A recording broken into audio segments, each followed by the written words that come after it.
From the little dial at the bottom of traffic lights, to the hole in lollipop sticks, and the clever cap on utility knives, here are 10 more everyday things you probably don't know the purpose of.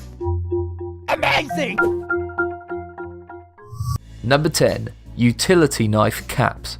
Many utility knife blades have to be snapped off in order to have a nice new sharp blade, but people usually go out of their way to grab pliers or gloves to snap off the blade. There's no need though, because there's a break-off slot right here at the back. You can pry off this part at the back of the knife to use that to break the blade off. First of all, slide the blade back to be safe, and then pry off the back. With some knives, you'll need to pry it off with a butter knife, but this one has a handy pin which you can easily push in to slide it off. To prepare the blade, make sure to set it just at the right point, where there's only one break-off line showing. Then lock the blade by pulling back this tab. Now simply insert the blade into the back of the cap and snap it off. If you're lucky enough to afford 2 knives, you don't even need to take off the end. Just use the end of one of the knives to snap the blade off the other. Finally, it's best to wrap the snapped part in tape to ensure that no one gets cut when it's disposed of. Number 9. Little hole between the lens and flash on an iPhone. If you have one of the latest iPhone models, you've probably seen the little hole between the flash and the lens and wondered what it's for. It's actually a tertiary microphone. Yes, that's right. The iPhone has 3 microphones. The other ones are located at the bottom near the headphone port and on the front next to the FaceTime camera. On other phones they usually exist at the bottom. So why so many microphones on the iPhone, you may ask? The reason for it on the back is quite simple. It helps to capture sound better when you're recording a video than if the hole is facing out the front or side of the device. Also, it's great for noise cancellation, so the person on the other end can hear you crystal clear even if you're in a crowded bus. The end result is a more clear, crisp sound. Unless, of course, your phone case is designed to survive a nuclear apocalypse. Number 8. Button on lids. As a child, these buttons on drink lids can provide you with an easy 5 minutes of entertainment, but they actually serve a practical function too. Most of the buttons are labelled, whether it's the variety of hot drink or whether or not it's labelled as diet. These buttons are there to help you rid of the days of having to try all the drinks to figure out which one is yours. Instead, you just have to simply check the lid. Number 7. Beer bottle neck. The neck of a beer bottle isn't just a sleek design feature or a convenient alleyway for the beer to make its way into your mouth. It was in fact designed this way for people to hold, so that as little body heat as possible is transferred into the beer, making the drinking experience more pleasurable for everyone involved. Unless, of course, you happen to be the taxi driver who is taking you home at the end of the night. Number 6. Metal plate on a stapler. Most of you staple things without regard to the way in which you're binding the thing that's being stapled. Surprisingly, there are actually 2 ways to staple things. The way you're probably familiar with is the permanent method of stapling. It's the default setting on a stapler.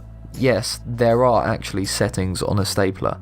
It all has to do with this metal plate or anvil, which has 2 rows of holes. You've probably seen it, but you didn't realise what it's for. With the usual setting, the backside of the staple will be folded inwards like this. Sometimes this method of fastening is too strong and difficult to remove, so that's when the temporary method of fastening comes into play. All you have to do is rotate the plate on the bottom of your stapler. Then, when you staple, it will bend staples outward instead of inward to fasten things temporarily. This method is by far the least known and utilised stapling method. You can now easily remove a pinned staple by pulling it along the plane of the document.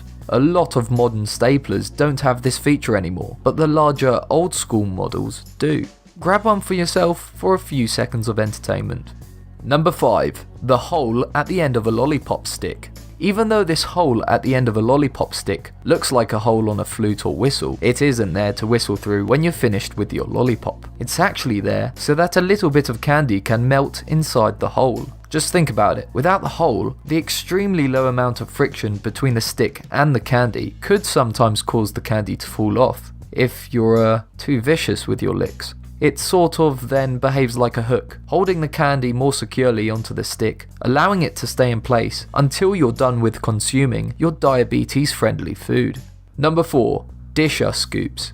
Everyone knows what these ice cream scoops are used for. I mean, it's kind of in the name. However, you might be surprised to know that they come in a multitude of different colours, but these colours aren't for aesthetics. These colours indicate the size of the scoop, and these sizes are based on the number of level scoops it takes to fill a 32-ounce container. So, if you're looking for the perfect amount of scoops to fill up a cup, then just refer to this table. It should be noted that the yields do vary by manufacturer, so if you're looking for an absolute true yield for food costing purposes, your best bet is actually to measure the scoop which you use.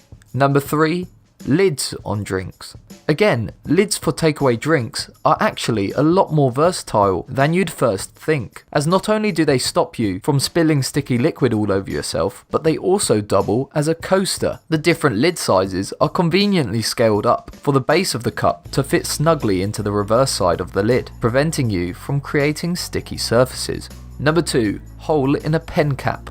A common misconception about the hole in the end of a ballpoint pen lid is that it's there to stop the ink from drying up, or it's a whistle. That's just wrong. This hole is in fact there because many people, usually kids, have an obnoxious habit of chewing pen caps, which sometimes leads them to swallowing it. That's why the hole exists, so that if swallowed, the pen lid wouldn't stop the person from breathing. This also explains why there is also a hole in Lego heads. If the hole wasn't present, then the cap may land in your windpipe and may block the airflow, resulting in you choking. In fact, this is just one feature of writing instruments like pens that come under strict guidelines and certificates required for manufacturing. Already, estimates claim that 100 people a year die from choking on pen caps, so lots of preventative measures exist. Since being introduced, the hole in the pen cap has led to a decline in pen cap choking deaths. This isn't the only useful hole on a pen though, as the hole in the side or end of a ballpoint pen is designed to prevent a build-up of air pressure. This vent hole prevents a small vacuum from building up, which would stop ink flowing to the tip. It also prevents the pen from exploding during a change of pressure, such as on an airplane.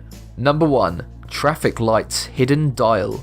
You may have not noticed this spinning dial under the button at a pedestrian crossing before, as it's rather hidden, but it has an interesting use. If you've never noticed it, then take a guess as to what it's for. I'll be impressed if you can figure it out. It isn't just something to keep bored children occupied, but actually exists as an indication to deaf and blind people for when the green man is showing and when it's safe to be crossing the road. Designed by the University of Nottingham, the dial spins when the lights show that it's okay for you to cross, although of course you must proceed with caution, as you never know when some idiot will be speeding around the corner.